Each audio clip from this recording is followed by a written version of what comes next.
What's going on, everybody? We are back for another episode of the Real Vile Podcast. Now, you may notice we are not having our normal high energy, wonderful intro by the wonderful Germ T Ripper. Let's go ahead and talk about that for a second. What's going on there? As most listeners know, Germ, his day job is working in drug and alcohol counseling. It's something he takes very seriously and he has a lot of passion for. And he, spends his days day in and day out helping people in their recovery. And it's something that really brings him a lot of joy. And one of the things he has to do for his day job is take on some extra classes to help him with his job. And unfortunately, those classes take place in our open windows to record.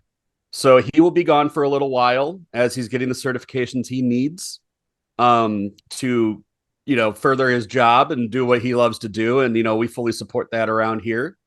So he will he'll not be around for a little bit, but, we might get him to pop in here and there until he's fully back. He'll be back at times for sure. Yeah. You haven't seen the last old Germ T Ripper. He's still part of this trio here. He's just going to be gone for a little bit. But one of the things Kelly and I have been talking about is how to keep things spiced up and how we're going to move forward, with just her and I for a little while.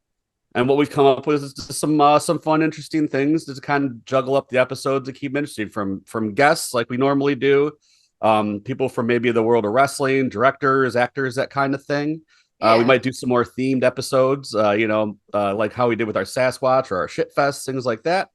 And just try to incorporate some new ideas. Even talking about, changing up the set a little. Since Chris and I are in the same city, we're talking about maybe like combining forces and, the look might be different in the next month or two or couple months. We'll see. We'll see where it goes. I'm excited to see where it goes. And I wish fucking Germ the, best. I know he's going to kill it in his classes. And hell yeah, you'll see him soon. Yeah, he'll be back. This isn't a farewell Germ. It's a we'll see you soon. Is the best way to see it. So don't think you've seen the last of Germ. If you're a big fan of his, he'll be back. It's just this is a labor of love that we do. Keep us just friends talking about movies, keep us watching stuff in our busy lives, because for a long time wrestling was consuming what I was doing with all the shows I was doing, and I wasn't giving credence to my hobbies, and this kind of forces me to do that. So, we want to keep it fun and light, and it'll still be the same show you loved, but Germ just won't be around for a little bit, but we'll keep it spicy. Keep it spicy. Keep it good. Keep it spicy. I'm trying to think of Germ El Caliente. There'll be a lot less singing, unfortunately, because he would come up with a song on the spot. I'm not such that guy. I was a metal singer, I don't think anyone wants to hear that. I mean, you don't want me. You just don't want me to sing. I've seen this. Find me at a karaoke night. Unless you want to hear raspy Janis Joplin in a microphone she doesn't know how to use. Pretty much. Shit. Yeah. So yeah. Other than that, Chris, what's been up? I know what's been up. I mean, you and I went and seen fucking Late Night with the Devil the other night. Yeah, and we will talk about that a little bit tonight. When we do our little movie roundups, but we decided that we're going to do a full episode on that. But we want to wait till it hits streaming services. It's coming to Shudder, so we're going to let you guys get a chance to see it before we maybe possibly spoil some stuff, and we'll talk about the controversy behind it more in depth than we will today. With the AI and all that. I'm sure Kelly will have a lot to say because that's a world that she works in. She's a graphic designer, but this tonight will just be initial thoughts on that. Our main movie is going to be Phantoms. Ben Affleck was shit in Phantoms. The bomb. Affleck was the bomb in Phantoms. What's up? He was, though. He actually fucking was. I had a lot to say about that movie. This was my idea, and it came up with our last episode. We did the Blob, and in rewatching, that was my idea. Yeah, that was definitely Kelly's idea. But in rewatching the Blob, I realized that there was an absurd amount of similarities between Phantoms and the Blob, and I thought it'd be kind of fun to talk about, and then kind of go back to that and get into Phantoms. There is an absurd about, well, we'll get there, but Yeah, it I is mean, crazy. I just watched it again today, and yeah, yeah, I mean one of the things is once it gets to the second half, I mean, it's the Blob. yeah, yeah, Aside absolutely. from that, one of the things I kind of wanted to touch on is a movie I'm kind of looking forward to. It's not out yet, but I've kind of really fallen for the advertising, the trailers, and the marketing for it. And that's Long Legs. I know I've sent you some videos. Yeah, Did you watch any of them? yeah, I have. I've watched like one or two trailers. That does look creepy as shit, and yeah, I'm interested. I'm definitely interested. I'm hearing good things about Immaculate too, actually. Yes. It's a good time for horror right now. Immaculate's in Yeah. theaters. Late Night with the Devil's in theaters right now. Dawn of the Dead is supposed to be getting a theatrical re-release for whatever anniversary is. It's got to be 40 something by now. What was that one? That cuckoo? Yeah, the Cuckoo. cuckoo. Yeah, that looked fucking good. It was a preview we seen before Late Night for the Devil. That one looks great. The Omen, Tarot. pretty cool. Yeah, yeah, Tarot looked good. The Omen yeah, prequel actually is supposed to be solid. Um, yeah. Normally I'm not that's not something that would really blow my skirt up. I'm a big fan of the originals and all that, I like. but Mhm. like with who's behind it, it has potential to be very good. Although religious horror is very rinse, wash, repeat. A lot of birds hitting windows, upside down crosses, people floating, and milky eyes and all Yeah, that shit. Barf and spinning heads. I'm hearing it's another pregnant nun story, which we've had a few of them. I'm actually gonna talk about one tonight. One of my movies that I watched this week was a pregnant nun story. So yeah, We should do a nunsploitation episode sometime. we should. I'm Yeah, that'd be a down. fun one to jump in, especially some of that 70s sleaze. Yeah, we could even get into. There's a revenge flick that I seen. I don't remember what it was called, but the girl was basically a nun. She had like a shotgun. Yeah, it was on Shutter. It was on Shutter. I forget what I'm it was gonna called look too. that. I told you to watch it. It was one of those ones I recommended to you, and you actually It watched. was great. I'll Yeah, it pull it was really out good. for the nunsploitation episode. Yeah, we got to figure out what that is. I'm not sure it's even streaming on there anymore, but it should be. I think it was an original. I'll find it.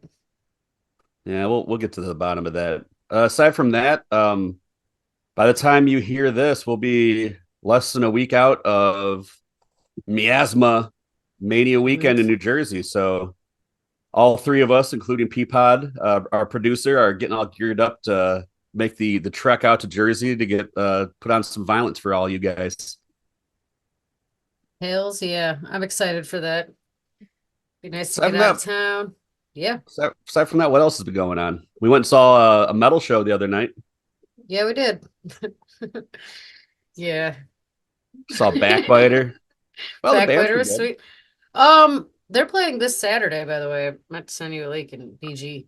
I plan on going with a lady friend of mine. Oh, well, all right. You're invited. Okay. Maybe I'll tag along, maybe not. Tag along. You guys will get along. All right. You want to start talking some movies? Yeah, let's get to some fucking movies. As Let's as in tribute to Germ, let's get the terror train a rolling. let's get the Terror Trader rolling, move it down the track. Big up to Germ. Fucking Gone but Tower not. of the Hour right here. Hell yeah. Why don't you go I first? You want me to go first? You go first. All right. Well, since I mentioned it already, a pregnant nun movie. This one is Deliver Us. This one is on Hulu.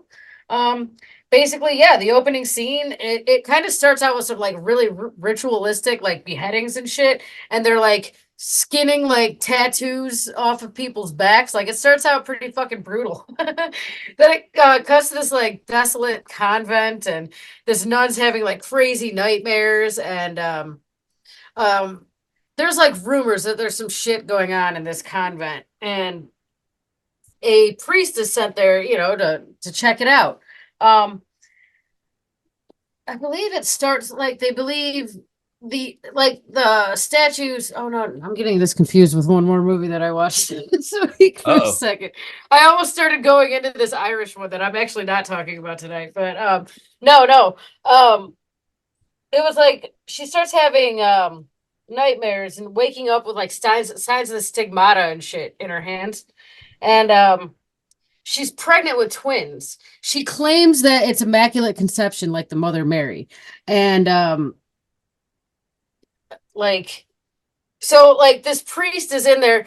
In the beginning, there was this weird, like one-eyed priest that had something to do with them weird beheadings in the beginning, and he's like hunting down this pregnant nun. Basically, she believes that she is pregnant with the Messiah and the Antichrist. And apparently this one-eyed fucking priest does too, because the whole movie he's basically hunting her down and trying to kill her babies.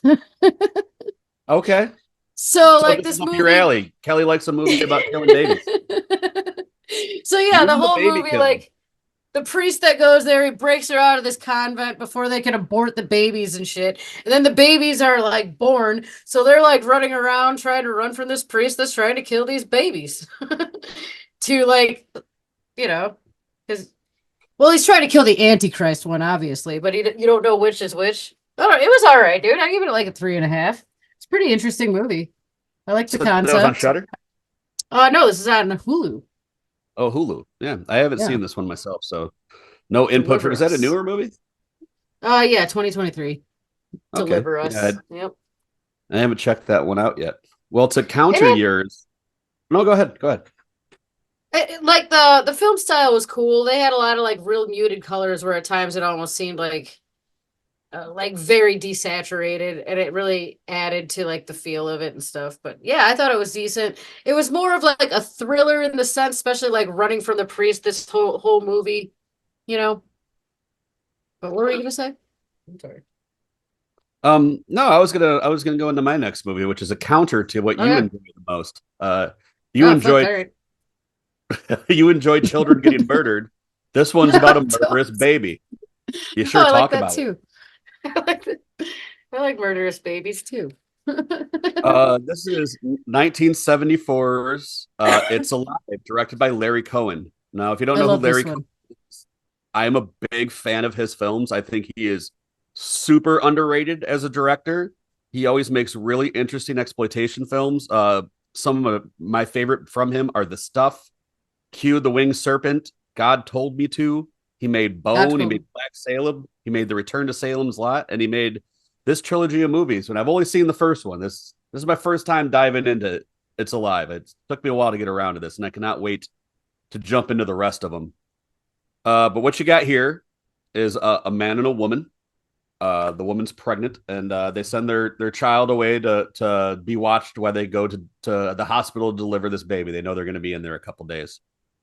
During the delivery, the baby murders all the doctors and nurses Mm-hmm. and escapes from Mm-hmm. the hospital.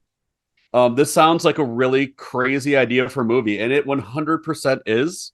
Mm-hmm. Uh, but in the hands of Larry Cohen and the tone they do, like they play it straight faced as fuck, and Mm-hmm. he casts actors that like are very stone faced and like like a man's man, like cowboy style actors, like people that would be in high dramas instead of stuff like something about a killer baby. I mean, you got scenes where like the cops are running all over town trying to find this baby who's running around the sewers murdering people, and they're like running into people's backyards where a baby's just playing and pointing guns at them and shit. This is a this is a wild fucking tale. It's super bloody. The creature effects in this is really cool. Like the baby has fangs and it looks like a little reptile with big old biceps. Um, like anything with his movies, it also has like a subtext and a satire to it. It's actual, believe it or not, smart filmmaking. I had a lot of Mm-hmm. fun with It's Mm-hmm. Alive. I can't wait to jump into the sequels. I heard the third one is just beyond bananas, where they send all the killer babies to an island because it turns into an epidemic, and then these people go to set the babies free from an island. So this is an island full of murderous reptile babies. I Can't wait to have see that not one. fucking heard of that. Like, how have I not heard of that? Because I love It's Alive. I've watched this many times. It's actually on Netflix right now, but it's leaving soon. So if you're gonna watch it, watch it. It's That's how I fantastic. watched it. Yeah, yeah.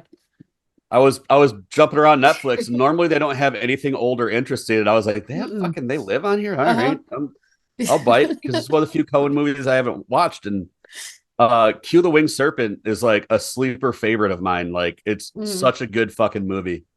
Yeah, I really enjoyed this thing. I gave it 4 stars. Highly recommend.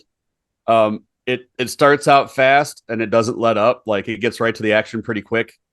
Um, it's a lot less silly than you'd think it'd be with the concept of the movie, but it's also like a whole lot of fun still. Like it still has a sense of humor to it. So yeah, they live, or It's Alive. Jesus Christ, It's It's Alive. alive. Uh, on Netflix right now, but apparently leaving soon, so it might be gone by the time you hear this. What else you got, Yeah, I Kelly? don't know. Wait, you saw It's Alive. What you thinking? I love this movie. I love the practical effects of the baby like crawling, you know? How he's quick little fucker with his little fangs. That's him behind you. But yeah, I've always loved this fucking movie, man. Just watched it semi recently too. Although I think I put it on as I was going to bed and I like fell asleep before it was over. But that opening scene alone is just fucking fantastic, you know? Like it introduces you to the entire feel of what the movie's going to be. Mm-hmm. She's going into labor. There, it's all serious, and then fucking like everybody's running out all bloody and shit, and the Yeah, getting baby's gone. Yeah, murdered by a newborn. You it can't is get any sillier fantastic. than that. Yeah, I love that one. I mean, Next movie. I'm gonna talk. Wait, what were you gonna say? I'm sorry. go ahead. All right. Next movie I'm going to talk about is a brand new one on Shutter. I believe it was just added on there in the last couple days. This one is You'll Never Find Me. Um, this is an Australian movie. There's been a lot of really good Australian movies coming out. Yeah. Yeah. Yeah, but this is 2023. I believe the US release might have been like 2024. I don't know for sure. But anyway, it follows Patrick. He's like this recluse. He lives in this isolated little trailer park and he's like real weird and shit. He seems kind of lonely. Well, one night there's a terrible fucking storm outside, and some girl just starts banging on his door, and like she wants a ride into town, and but he doesn't want to ride out in the storm. So like right off the rip, there's this you don't know who to trust. You don't know why the fuck she's there, but at the same time, he's kind of creepy too, and he like tries to make her some soup, like the way they make it, like he's like, "Oh, take off your shirt. I'll warm that for you." And she's all kind of freaked out, like, well, because it's all fucking soaking wet. She was just out in the cold, but she had like a shirt on underneath. But like, I don't know. It give you some real creepy vibes. Like you don't know who to trust for like the first half of this movie. And I don't want to tell you what happens, but like there is a big twist at the end for sure. Like, I liked it, the atmosphere of it. Like you kept switching back and forth. Like maybe she's the fucked up one. Like, yeah, why is she there, And like, but eventually it all makes sense. Like I thought it was pretty good, man. 3.5, I give it. Yeah, I haven't seen this one Yeah. yet. I almost watched it a couple times. It has a cool cover. You don't know But what direction they're gonna go with it, you yeah, know? Yeah, that's what I liked about it. Like it kept me guessing, like where the fuck is this going? I don't know, And it wasn't where it ended up going was not what I expected. But yeah. yeah. I haven't checked it out yet, but it's in my queue. I've almost hit play on that a couple times, but I moved on to other things. Yeah, check it out. It's kind of a slow burn. Like a lot of it's just dialogue, character building just at the beginning with the whole trust issues thing, but yeah, it's pretty fucking good. All right, the next one I'm going to talk about. Oh boy. So I watched this on Tubi 2018. It's called Cicada with an exclamation point. If you just look for normal cicada, it's a gay love story. This is not that. This is somebody who watched Birdemic and was like, I'm gonna do that, but with bugs. Um, Entertaining at times, most of the time, very awful. What you have is a ragtag group of survivors that band together after a large population of seemingly mutated giant CGI and sometimes puppet cicadas come and bite them on the neck and spines and then kill them. Um, this one's meant to be like a full on like light horror comedy. Um, it's It has its moments where it was really funny. I posted a scene online, and everyone's just like, "What the fuck? I got to see this." And it was just like people like shooting and kung fu fighting giant CGI cicadas. All in Cicada. all, was pretty rough watch. Everyone was like ADR'd, so they just recorded dialogue over top of them. The main character is supposed to be a disgraced baseball star, and the guy they got to do his voice sounds so fucking weird, and he's the main character. Makes it hard to watch. It's a lot longer than it should be. Something like this should be like 70, 80 minutes, short and sweet. Here's a spoonful of crap. Eat that up and enjoy it. How long is it? How long did you say it is? Hold on, I got the letterbox up in front of me. It's 92 minutes. So that's Uh, too long. it felt like 2.5 hours as I was Okay. watching it. You know me, I'm the guy who loves all the dog shit. This should have Yeah. been right up my alley. There was scenes I utterly loved, but the rest of it was pretty horrendous. They were trying to get the energy of Birdemic on purpose, and what was missing is the guy who made Birdemic wasn't trying to make a bad movie and really believed what he was doing. It just turned out bad because he was so inept. This one I was like, remember well, let's just do Birdemic. that because it's cheap, and that's exactly what it feels like, and it's not really worth watching. So, 1.5 stars. Would not recommend on Tubi. Well, as Sherm would say, you watched it, so we don't have to. Real grenade. I jumped on with that one. Cicada.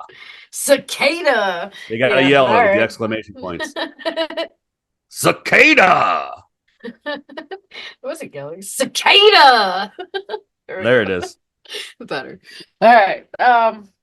Fucking yeah. The next one I watched is Marionette, also on Shutter, 2020. Have you watched this one yet?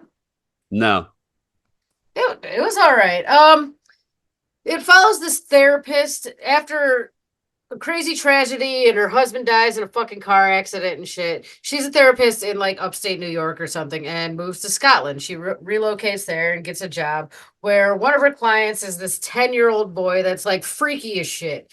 Um, he claims that everything he draws, he's making happen, like world disasters, like fucking giant floods, like people dying, and then this psychiatrist gets really like wrapped up in this. Like she's trying to prove him wrong and like um but he eventually starts believing him. And then she's like, no, he's like, there's no way this kid can be making shit happen. So then she's like, maybe he's just predicting it. So the whole thing, like this lady's she's like a psychiatrist and her mind's like spiraling out of control because of this fucking crazy ass kid. Like, is he really making this shit happen? Is he making these people die? I don't want to get too far into it, but you know that episode of The Twilight Zone where everybody was scared of that one child because Mm-hmm. like basically every it kind of remind like the kid in this had like hints of that. I could see how that would be. I don't know if it is for sure, but I could see how it could be influenced by that episode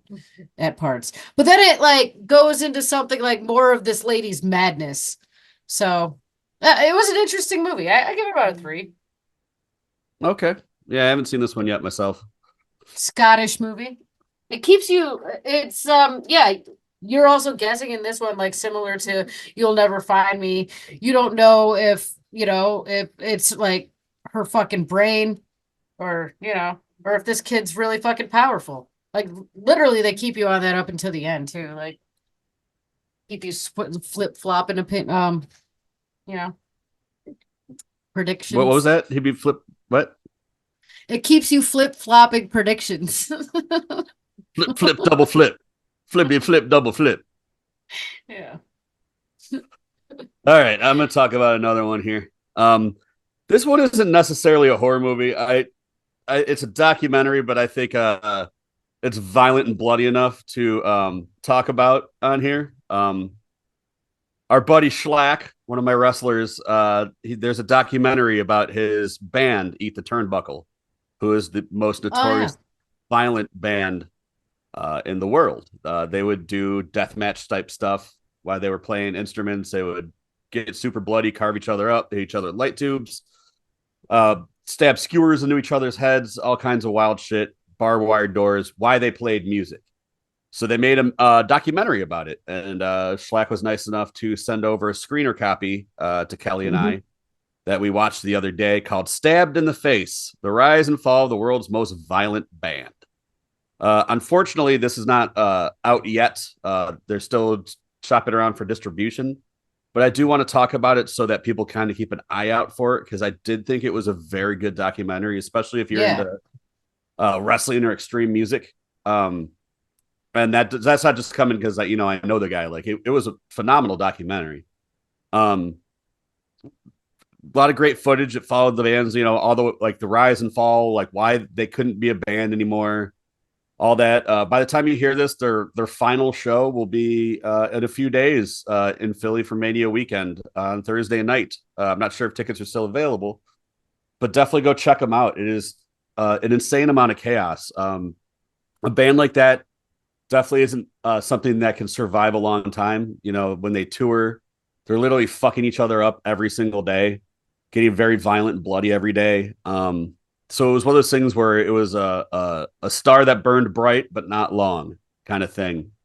Um, I really enjoyed the documentary. Definitely, whenever it comes out, we'll make it a point to talk about its release on the episode. But go find it where you can. Definitely loved it. Kelly watched it with me, so I'll let her talk Yeah. about it for a little bit. But that's Stabbed in the Face: The Rise and Fall of the World's Most Violent Band. Yeah, man, I really enjoyed the documentary too. It had Larry as like the narrator. I thought that was Larry a great Legend. choice. He did great on that.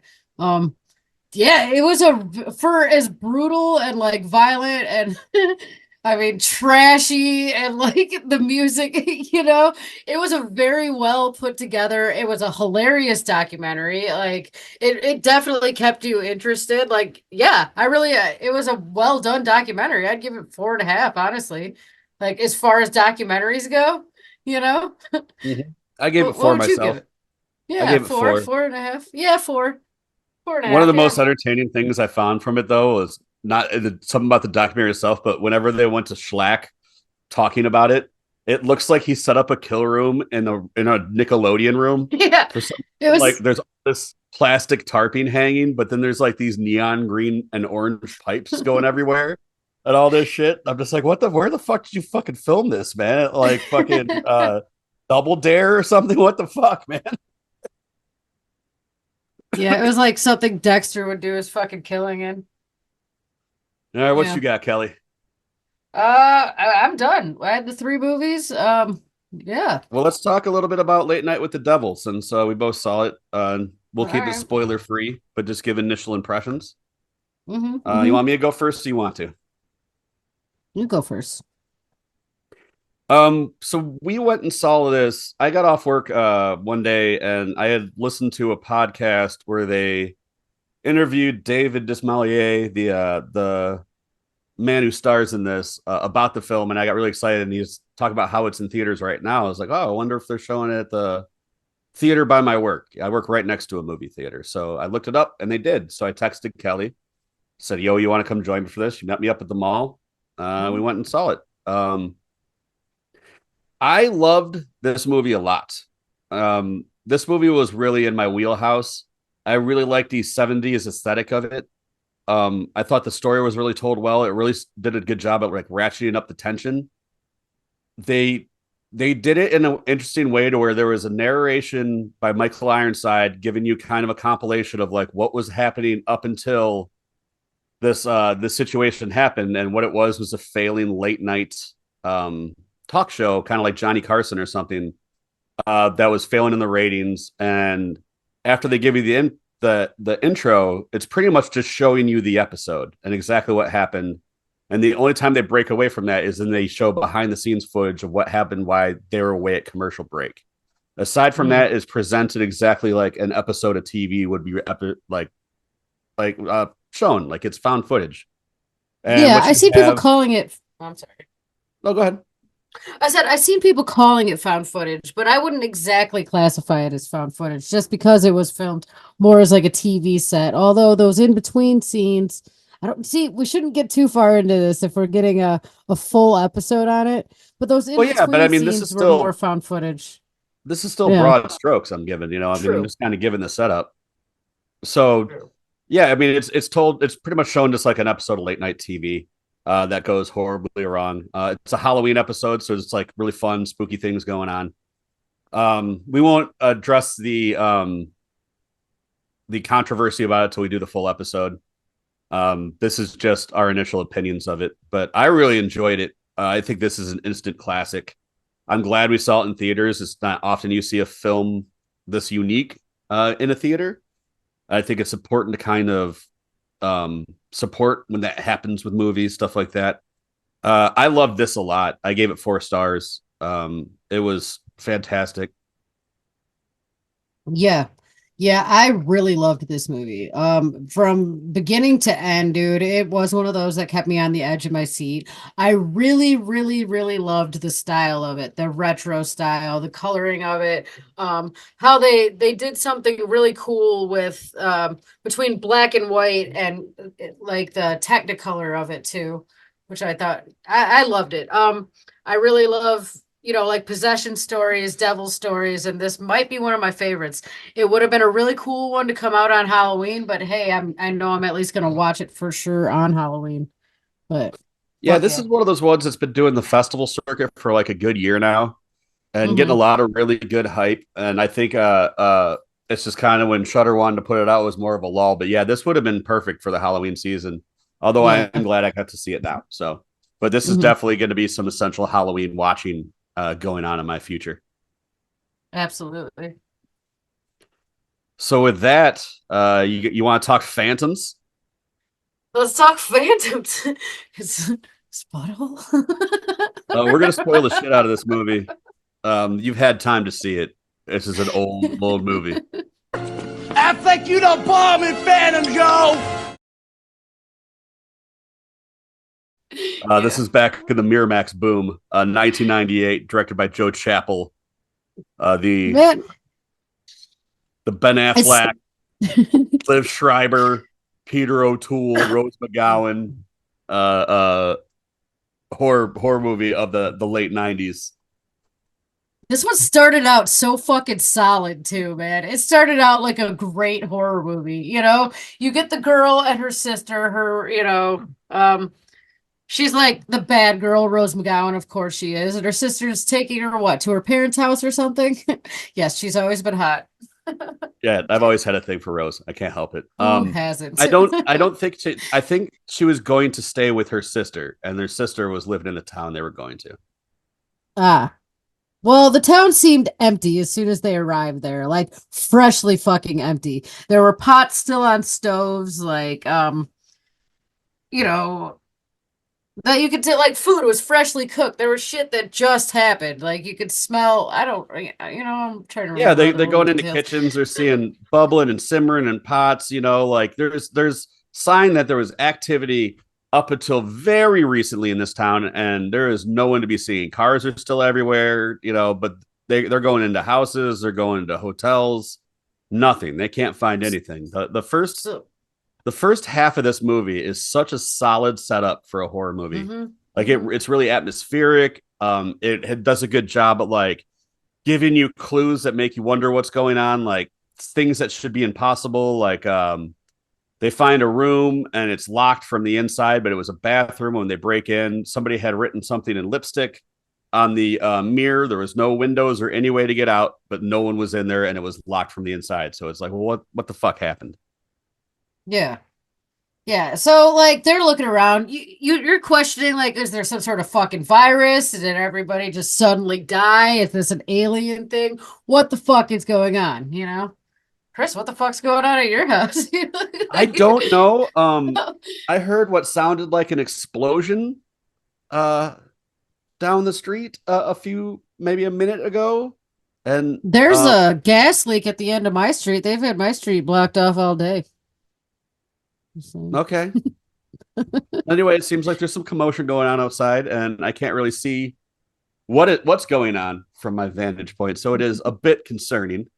I About just see you bobbing and weaving like, well, I got that window in front of where my computer's at, and I'm kind of trying to see if like I can get like a view of what's going on because it sounds like human drama is out unfolding all around me, and I'm in here just waxing about dumb horror movies from the 90s.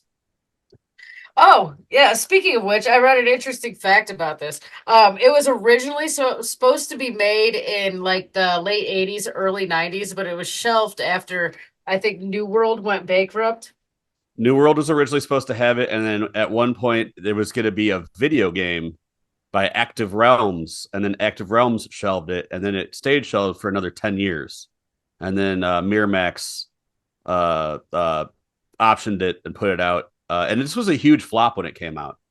It wasn't marketed well. Well, And I could say, the first half of if they could have maintained the dread and the mood of the first half of the movie all the way through before it turns into the fucking blob, it would have been a fantastic movie. Affleck in a cowboy hat's endlessly entertaining to me. I don't know why. Just think it's kind of funny. Boston dude, big cowboy hat. Liv Schreiber is absurdly creepy in this movie. Like he just comes off like super unhinged. He's always making like sexual comments to the girls. At one point they do some hinting at like some necrophilia. Yeah, dude, he's real fucking man. There are shit that goes on in movies like back then, like even from our generation, that it would never fucking fly today. Not in a mainstream movie. I mean, it's the kind of shit you'd see like in an indie movie or an art house movie or something like that. Not in something that's a Ben Affleck summer vehicle where they're trying to make a horror or make a killing off the cast. Well, anyway, Ben Affleck and fucking other dude show up as Liv cops. Liv Schreiber. There's a whole team of cops. Aren't they the first two though? And then more cops come in. No, there's like 4 of them. And they're all just there's like the guy with the mustache and the cowboy hat that was from Way of the Gun that was with him too. Yeah. That's right. Yeah, and it really builds tension for a little while, and then it takes a weird nosedive. I wouldn't call it a nosedive. I would say that this is a tale of 2 movies. True. The first it takes half, completely a fork in the road. Yeah, the first half is a great atmospheric horror movie, and then the second one is the second half of The Blob. Yeah, absolutely. Like now there's something in the sewers. There's some in the sewers. They're finding piles of jewelry everywhere, like it's been left of what you can't digest of people. Yeah. Weird creatures start showing up, like a giant moth, and there was a tendril dude. Yeah, it's pretty much The Blob from that point on, Yeah, explosions. Yeah, that was another explosion. Can we pause for a second? Okay. Just give me 1 second. This is kind of freaking me out. Okay. Like, so I don't know where we left off. Well, yeah, Chris ran away to go check out the noise that was outside, and I had to check out the explosions. There was explosions. Apparently, there's a car. The 2 cars hit each other. One's on fire. Out near my house, there's always some sort of human drama. Out near where I live. There is too, man. And it's weird because like you're the only one who lives on your fucking street, except for that guy that just moved in. But like for like a year or two. Yeah, for a year or two, it's just me. How do you have so much fucking human drama and you're the only human on that street? I think it follows me. I think it just finds me because it seems to happen everywhere. It's fucking ridiculous. The first half is all atmosphere. Then the second half, they go into the creature feature of this. And instead of a blob, it's an ancient evil that looks like black slime. Yeah. That has consumed the town. It uses replicants at some point. It does the blob thing where the government shows up in all their little hazmat suits with machine guns. I mean, it really after the first half is pretty much the blob. Like there's really not much more to say about that, except instead of it being what it was in the blob, it's like an ancient Aztec, I can't talk. Fucking an ancient enemy that travels via sewer. Yeah. is responsible for wiping out the Aztecs and other civilizations throughout history. Didn't they say the dinosaurs too? Possibly, yeah. It gets Yeah. real dumb, dude. After the second act, it's just like although fucking Ben Affleck is the bomb in Phantoms. Ben Affleck is the bomb in Phantoms. But so much so to say that the atmosphere of the first half was good. That like the seminal video game Silent Hill that has now spawned dozens of sequels and a couple movies and all that. It based itself off the first half of this movie. That's pretty much what happens in Silent Hill too. Is you go to this town, everybody's gone, and then there's monsters and stuff and fog around. So I mean, like it did have a cultural impact, even though it was a flop and very uneven and very derivative. It was pretty fucking star-studded too, dude. There was like Yeah. lots of big ass actors in this movie, you know? Peter O'Toole showed up halfway through as like a tabloid newsman. Yeah. That's a big actor to have like only in half of your movie. Mm-hmm. Plus Affleck in a cowboy hat. He was the bomb in Phantoms. He was the bomb in Phantoms. All in all, Kept the though, whole- I do think this movie has merit. I do think it's fun to watch. I do think it's aged in a fun way.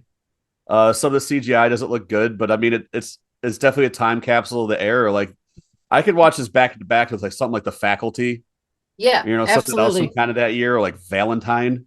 Oh, Valentine's fucking great, man. That is such an underrated like 90s fucking horror movie or slasher. That is a Absolutely. really good movie. Like I watched it, I don't know, maybe like 2 years ago or when we were doing the podcast with Pondo, and like I was pleasantly surprised with how fucking good that actually was. But yeah, man, it is. This is a product of its time for sure. And I enjoy it, at least the first half. It's one of those that I might not have liked at all back then, but watching it now, I can appreciate it for the time. It kind of Yeah. gives it that nostalgia and like I don't know, that feeling. It brings me back, Yeah, it definitely is a product of its time. Mhm. It's kind of shot like a soap opera. Some of the acting isn't great.